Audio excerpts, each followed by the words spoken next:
tremendous looking trophy. Hello and welcome to Platinum Explosion, number one PlayStation podcast in the Oceanias. My name's Dylan Blight, and joining me, as always, Ashley Hobley. Hey Dylan, excited to be here in a week in which people are celebrating Japanese women. Running wheels. Gonna go with that.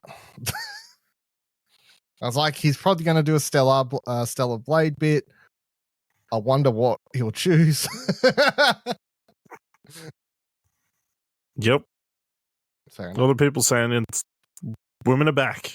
Women are back, you know? Women are back. Women got back. It's like fucking hell. All right, let's get into it. Two news stories to talk about, but obviously still like four of the last however many days was Easter holidays or whatever. I don't know. Time's weird. Not much has happened. But Yep. Stellar Blade, demo out. As we talked about last week, it was coming out, now out. I've played it. Did you play any? I played like 20 minutes. It's about half. Yeah, so, well, I don't know. Do you want to talk around the reception to it, I guess, the stuff you're hinting at first, and then give your thoughts on it, actually? Because I got to be honest, my Twitter feed is just, like, I don't think I've seen anyone post clips of the game. It's just either people making fun of the game, and by fun of the game, I mean anything to do with the character's ass or boobs, or people posting screenshots of, like, Gamergator dweebs, you know, being like, man, this is it. Finally, women. Yeah, a lot of Gamergator dudes, you know, saying it's a real woman. It's based on a real woman, you know? It is apparently, yeah. Yeah, it is, but you know, obviously they've made adjustments. No, they turned off gravity, I think. That's the thing, and they made the costumes the most kind of, you know, ridiculous. But you know, there's an audience for that kind of stuff, so I mean, I can't fault them too much because, you know, they know what the people want. They want a future in which there's no gravity, just in the 10 centimeters in front of your chest. What I think is funniest to me, and as I said last week, I'm like, I went into this fully accepting that it's just it's a anime dweeb, you know, physics game. The funniest part to me is that there's a part in the first like opening of the game where a character gets an arm cut off, right? And you see clearly on the inside that they've got like robotic implants or skeletal implants or some shit like that. I'm like, so they have like these robotic implants and stuff, steel rods. But I tell you what isn't steel rods. That ass. Fucking hell. I've been waiting all day. All fucking day. Yeah, it's fine. It's whatever. What do you think of the game? You played 20 minutes. Where'd you get to? Just through the city, the first city that they're, you know, exploring. It's one city. So you played 20 minutes. Did you get up to like where that character gets an arm cut off and then stop after that? No, past that. Okay, past that. No, through the uninhabited Earth City with all the grass and stuff. Where'd you stop? I can't remember. I was getting smashed by a bunch of bosses, so or bunch of enemies. No, a bunch of enemies. Well, was it when they send out like like 20 insectoid things at the same time? Yeah, probably around that point. And there's like a bunch of red barrels around you, and they say smash these. So and then after that, this other fucking thing comes out. Yes, that was pretty close to when I stopped. He was about halfway through. I was about to say, there's only one boss fight, really. There's a boss fight at the end of the demo. I really enjoyed it. I mean, wasn't shocking. I've been looking forward to this for a while now. I mean, we've seen trailers for this game for a couple of years now, on and off teaser trailers. The thing that surprised me the most, and I think this is the most common surprise I think I've seen about the game, is it's not a hack and slash. It's definitely more a it's more nuanced than that. Yeah, it's light Souls-like, I guess is the easiest way to describe, which is not what I thought it was going to be, but that's fine. I think was that the surprising part for you too, that the combat is more like it's not button smashy. It's definitely like, you know, block counter. And then B, they literally have campfires, respawns enemies. I don't know if I knew it. I don't think it was a surprise because I'd seen a couple of like previews and that kind of thing saying that, you know, a lot of parrying and dodging and that kind of stuff. I'm like, oh, okay, that's not a good sign. So that's not a good sign. I have to game good. Yeah, I have to be good and no. My just in general, my timing in games is awful. So it's your TV, man. That's what it is. You gotta. No, oh yeah. If I had those extra frames, it would make all the difference. They do make a difference. It's not that I'm old and my hands are slower. Yeah, I mean, that's part of it. But... Did you put on easy mode at least, or no? I just left it on normal. So maybe I'll go back, switch it over to story mode. Is it worthwhile finishing it? I mean, it has a cool ending. I think that. So yeah, you play for I'm going to spoil the demo, which just for the sake of this conversation. If you don't want to hear about the demo, skip whatever time in the show notes. I guess at this point, because this is going to be the longest discussion. And especially because the demo is obviously the first like hour of the game, and then the save file will weirdly it says the save file will put you right before the boss, which means you do have to refight the boss. So if you struggle against the boss, I hope you're ready to do it. It's because it'll be a different boss. Maybe. Or maybe they just want to, I don't know. Maybe that's just the easiest way they could figure out how to do it. But I mean, there's not really like that much story stuff that happens in the first hour. Obviously, I think I appreciated the way the game. Just go from the start. I appreciated the start. Just going, you know, like just throws you right into it. You don't fully understand. There's a lot of questions. Still have a lot of questions about the story and the world and everything. But I think it's intriguing. You know, seeing all these people coming down from this drop ship. You find out then it's Earth, overrun by these creatures called something. I can't remember the name off the top of my head. Starts with N, I think though. You know, and then the majority of your ships are blown up by these alien creatures or whatever they are, shooting you down. And then that first like half hour section or it wouldn't be half hour if you played. It would be like 15 minutes section, the opening of it. They, you know, very action heavy, coolly set pieces, a lot of the debris rolling down that hill and stuff like that. I thought it was cool the way it like slowly introduced, you know, very, very typical, but it's like, hey, you know, here's a couple enemies, square, triangle attack. Hey, here's a harder enemy, learn to block now, you know. And then a lot of the stuff, I think this game, like if I was to do that whole thing where, you know, the easiest way to explain games redundantly to people is to relate to another game, it definitely feels like more Star Wars Jedi than anything, at least gameplay wise. I feel like I could say that. The pacing of it and everything like that. You know, you got 3 stim packs basically that recharge every time you heal at a campfire or whatever. Yeah, that opening sequence is cool. You get up, fight that big enemy, do your first like little mini boss fight, then your friend gets killed. Maybe. I assume they survive. Actually, I'm waiting for that twist, or maybe I don't know. But then you get saved by some random dude. So there is humans, I guess, on Earth because he knows a lot about the planet to a degree. At least that's what I gathered. That person, even though he doesn't venture out because it's too dangerous, instead follows you along on a drone. You know, good for him, I guess. And then, yeah, you do that first, like, opening section of the game, which a lot of it, again, is still just, like, building up, tutorialized, stuff like that. But you can just straight path it to the objective, I guess, and at any point you can press the middle button, the touch, whatever we call it, touchpad button thing, to, like, do your little pulse thing, light up objects, tell you where puts a little objective marker on the screen. I went off the beaten path at any point I could. There was, like, worthwhile reasons to explore too. Well, there is and isn't. I'll tell you what, there's some cheap hits you get if you go off the beaten path. There's like one area to the left around where you got up to. There's like a little doorway you can go into that's off the beaten path. Yes. You go in there to the left, and there's a fucking enemy just hiding right. Just jumps out. Yeah. Even if you scan, you don't see it. Mm-hmm. Bullshit. That's very Souls-like design. That game loves to do shit like that. Any of the Souls games and Bloodborne shit, they love to just have enemies cheap kill you from around a corner like that. Mm-hmm. But the thing that I found annoying is usually if you hit them first, like it breaks their like surprise attack. But the second time I went in there, because I was testing to see, because I actually died in there for the first time by the stupid eyeball thing.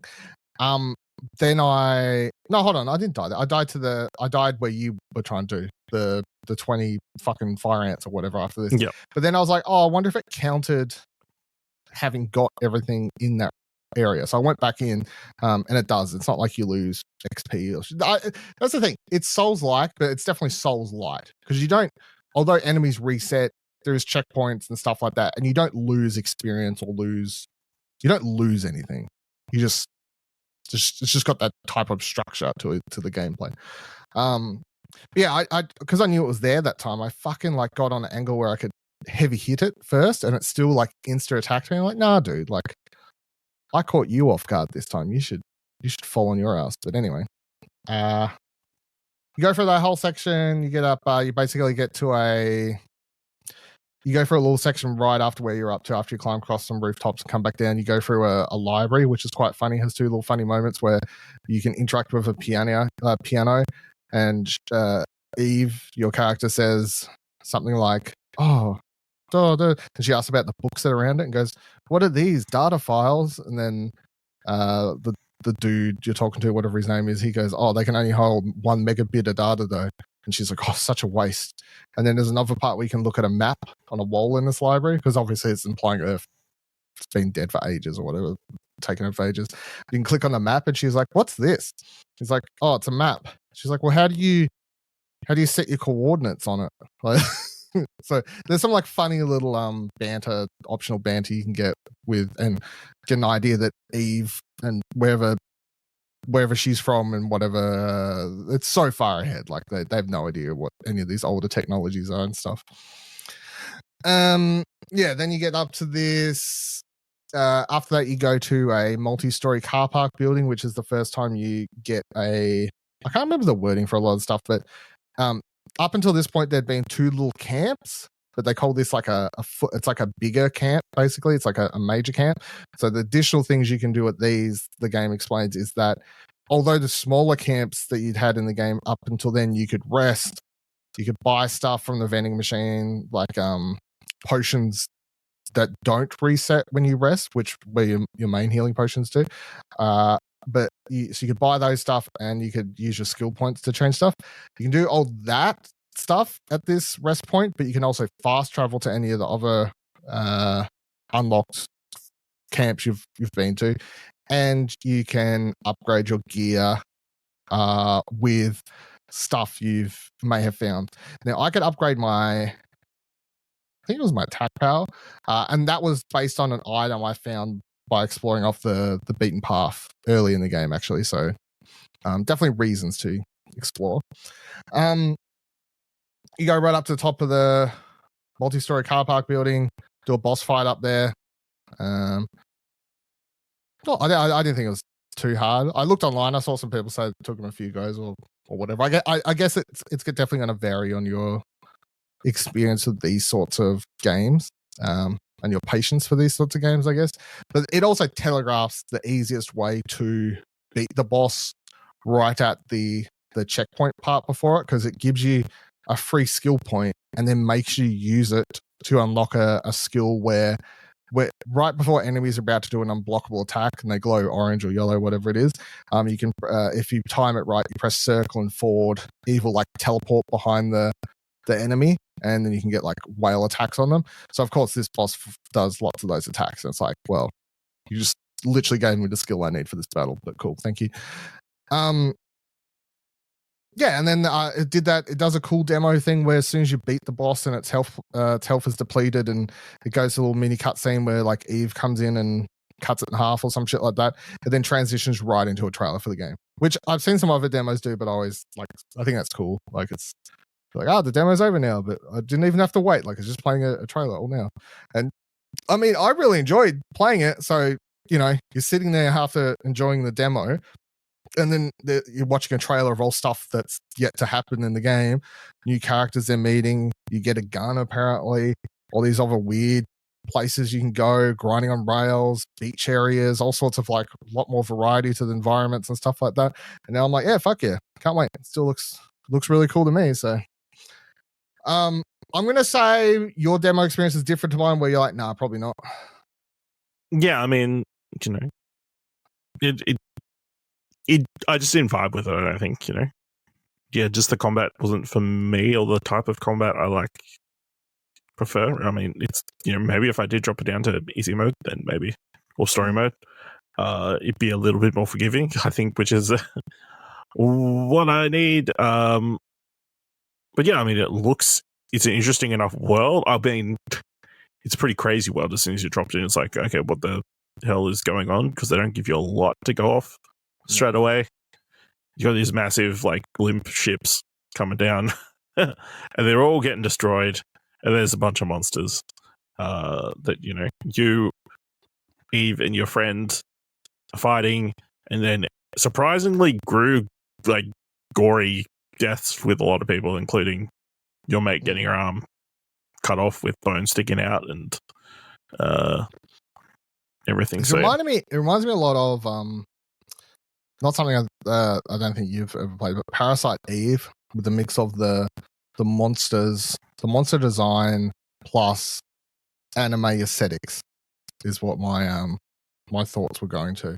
Or even though I still haven't played it, but that one from like last year, the Eternanites or whatever, you know how that was like a anime as fuck game, but had fucked up looking monsters as the design. So it's sort of like weird balancing act of things. I really like all the monsters, and I thought it was cool how it's when like someone gets their arm cut off, it's gory, but it's cool. Yeah, so it'll be interesting. Of course, I would say I personally don't think the game ever, like, other than like just swinging back to the most talked about part of it, you can, if you choose, spend a lot of time ogling on the character, I guess, and the physics of her make absolutely no sense. I laugh my ass off that one of the gameplay option features is to change her ponytail length. For some reason. That's going to make the difference. Yeah, it's going to make a huge difference. Maybe increases your frames. I don't know. Maybe it's less like things to. Or maybe, you know, it's distracting when her hair's going back and forth. Yeah. Yeah, I don't think. I don't think any of the cutscenes or anything have been too. No, it's just her moving around the world. You know, I think I've seen the GIF I saw of someone gift her swinging back and forth on the bars. And obviously, you know, got to move your legs, build up momentum. You know what I mean? So, yeah. I mean, the same thing for the game is the gameplay is actually quite good. So it's like, then they've got all that, and it's like, whatever. It's just, I think it'll be interesting if this is a more mainstream hit, what the reaction will be then. So I feel like it's still reasonably niche. You know? Oh, it's definitely very niche. In fact, it's the fact it's getting talked about as much as it is just goes to show what a little bit of PlayStation's marketing team getting behind something can do. Yeah. Because this isn't first-party PlayStation or anything. This is no. This is like their first, whatever the developer's name is, I forgot. This is Shift Up is the developer. This is like the first. Yeah. Before they've done a gacha game, so. Yeah. You know. It's not really mainstream at all, but no. I think the combination of the tweets, good and bad, and then PlayStation giving a little bit of a push has definitely helped get word of mouth around about it, I think. Dropping the demo definitely helps. It's good. That was definitely a good decision. I've seen a lot of people tweet variations of just finished the Stellar Blade demo, had no interest, now pre-ordered. And I think that's crazy what bonus will do. Yeah. I assume that's based because it's like if you wanted to pre-order this based on the weeb shit, you could have got that from the trailers. But I reckon anyone who's having those reactions, which, and by say a lot, I mean I've probably seen 3 people I follow say that, or at least pop up in my Twitter feed. Maybe I don't follow them, but I assume that's based entirely on the gameplay. You know, because they would have seen the weeby shit. You know, that's not playing the demo is not changing the shit on that. Maybe, but the gameplay, you're like something like, oh shit, it's pretty fun. So Stellar Blade is out on the 29th, I believe. Yes, that's correct. Cool. Thank you. Looking forward to playing the full game.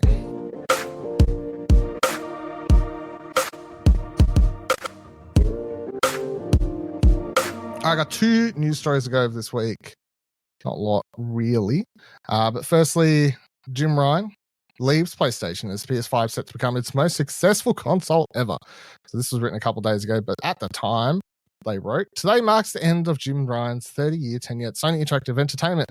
Having climbed the ladder of the company all the way to the top, his 5-year stint as CEO is now drawn to a close, with Hiroki Totoki temporarily taking over until a permanent replacement is found.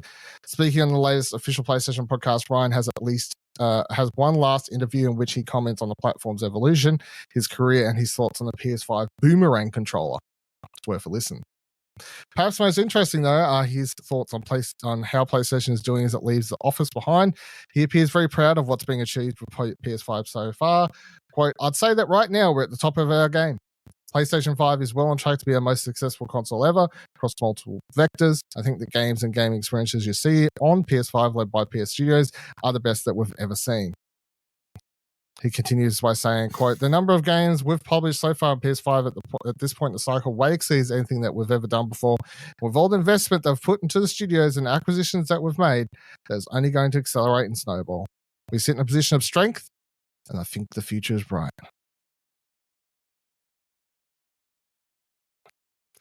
See you later, nerd.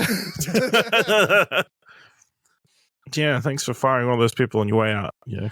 Yeah.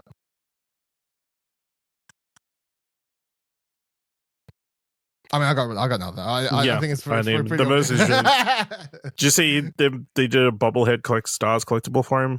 I think that's still available. You got to play like one of his favorite games or something. Maybe I'll quickly boot them up so I can have it. Do I want it though? Like, yeah. Do you want it? It's funny, but like, I've never. I mean, if you go listen to the last several years of this podcast, not exactly nothing positive to say about. Not exactly the biggest Jim Ryan fan. Old Uncle Jim, as we like to call him around these parts. Do we? I feel like. Well, we did, yeah. Yep, Uncle Jim. Not anymore. Unrelated. Divorced. Unrelated, officially, yeah, cut out of the family, and for good. I think it's been something I've been waiting for some time. I think. So at this point, yeah. How do you feel looking back on his 5-year stint? Do you have anything? I mean, he did a solid job of navigating this COVID period, you know? Technically, the studio is still alive. Yeah, that's company is still running. That's true. I mean, you would have to try really hard to make PlayStation shit. You know what I mean? Yeah. And he did. He tried really hard. He didn't succeed. He tried hard, not really hard, I think. You know, yeah. So he tried hard to make it shit, I think. That's what I think he was a spy, person like that. I mean, Xbox plant. Yeah, maybe he is. Yeah, I'd agree. I think, you know, he handled the COVID stuff well. As well as you can, I guess. If it's when you compare him to Sean Layden, I think that's obviously going to compare someone to their predecessor. Step back. It's just a huge step down by all accounts. I think is the easiest way to say that.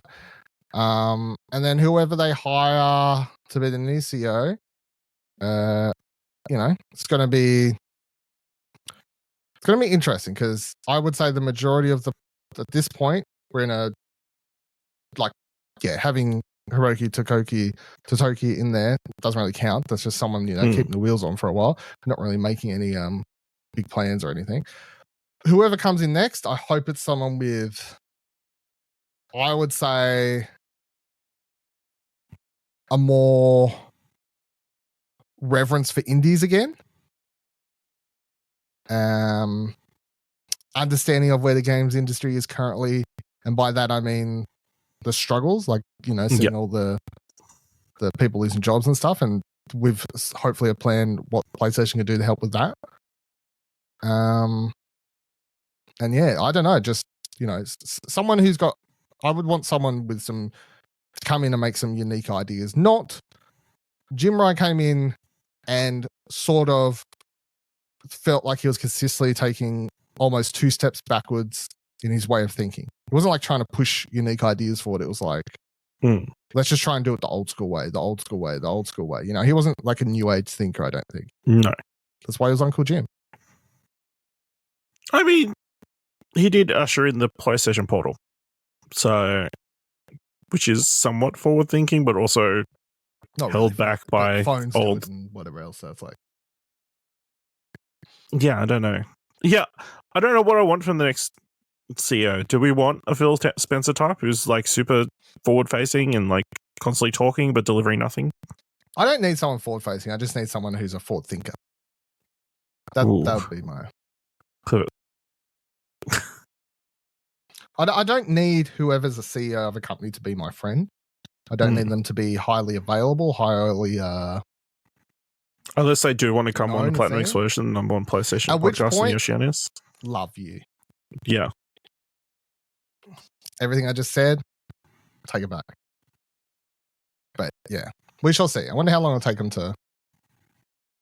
Well, I'm surprised they haven't got somebody lined up already, really. Well, I assume the plan was to hopefully maybe, but it didn't work out that way. And now, yeah. Don't know. I'm sure internally, like, there's not really any rush.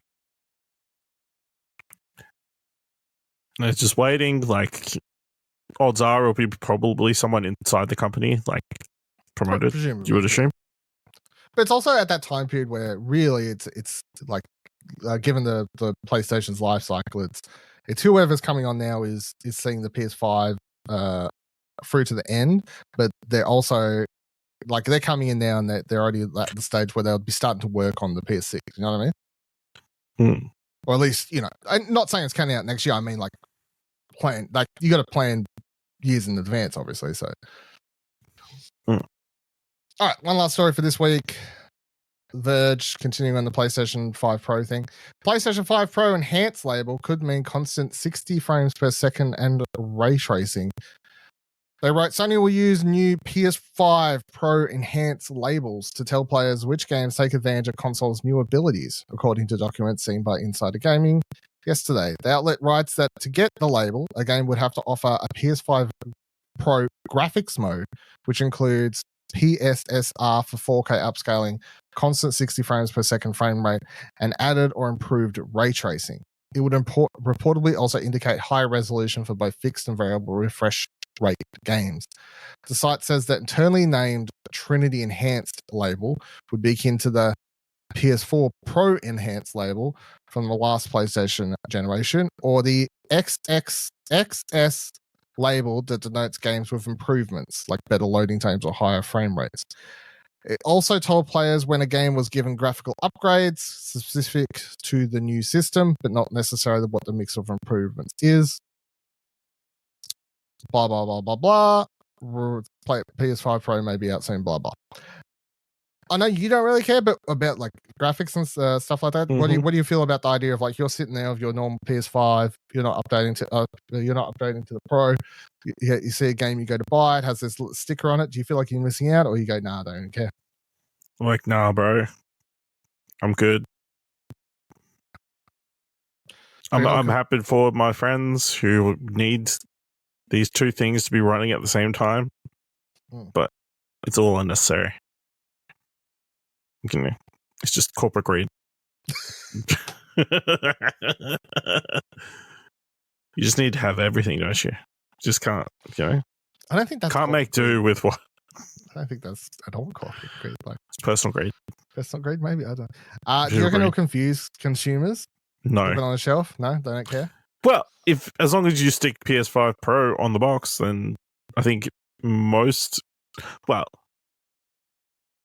yeah, maybe the grandma who comes to the store and is like, "Oh, I want to buy a PS5. Which one do I buy?" If it's a shitty salesman, then they'll be confused. But most people who sell these consoles, usually know what they're talking about, or will try and sell you the most expensive one. Yeah, I mean, I think the sticker makes sense. We've seen it done in the past. Would help, I guess, potentially sell. I guess the idea, I'm trying to think, because the idea just designates, like you put on the sticker and it tells you that this game will, what it's really saying is this game runs better on a PS5 Pro. That's the idea of the sticker. It's not letting you know you're missing out on anything if you've got a PS. Like, it's not telling you that you have to own a certain console. It's like whatever PS5 you've got, as long as you've got a PS5, you can play this game. However, the sticker says if you don't have PS5 Pro, you're not getting the best version of this game. So the idea of it is to sell more PS5 Pros, and potentially could do that, especially if it was. I could see a lot of people getting pushed down that road. If imagine Grand Theft Auto comes out, right, and that has a PS5 Pro Enhanced sticker on it. On the back of the box, it says PS5 Pro Enhanced, high frame rate, ray trace. Like, I guarantee, like if that was one of the games that had this sticker, GTA 6, PS5 Pro Enhanced, PS5 Pro sells 10 times more consoles. You know? Tell me I'm wrong. You're not wrong. Yeah, exactly. You put the PS5 Pro Enhanced sticker on the limited run, upcoming yet to be announced limited run games edition of Voltaro. Not going to make much of a difference. You know? GTA 6? Big difference. All right, that'll do it for this week's episode of Platinum Explosion. Let us know what your thoughts are on the Solo Play demo, if you've played it, or... How many screenshots did you take? One, actually. I think I can show you on my phone. If it's synced it, let's see if the PS5 app's done its job. Yep. Sure, it has. No, I was more referring to the listener to let us know. Sorry. There's my one screenshot. Can you see that? Wow, that's her jumping with a bunch of explosions around her. And a butt. It's from the start of the game when they like take down that monster. It's whatever that other girl's character is now. The guy with the boulder hands. Yeah, fucking took him down. I did record a video too. I'm probably going to upload it to the YouTube channel and then tweet it out as a bit, because I just uploaded the last boss fight and just do an article that's like, if you're sick of seeing just weeb shit, here's what the game's actually about. And just maybe that's the article. Yeah. You know? So I think So if you see that, I had that idea in the last half hour of recording this, is what I've decided to do with that. Because quite often I just save video files and 90% of the time never do anything with them. Like, I'll finish a boss fight in the game and go, save clip, save clip, save clip. Do I ever do anything with them? No. 6 months later, I go, fuck, I need to delete some files to download something. I delete this 40 gig and what? Why do I have so many videos? Anyway. Thank you for listening to the show. You can find us on Twitter, explosionnetwork.com/Twitter. Join our Discord, explosionnetwork.com/Discord. And if you like this show and or the website and or both things, that's even better. You can support us on Ko-fi, explosionnetwork.com/support. Head on over there. As little as $1, help keeps the lights on. And until next week, remember, every trophy counts. No trophies and demos.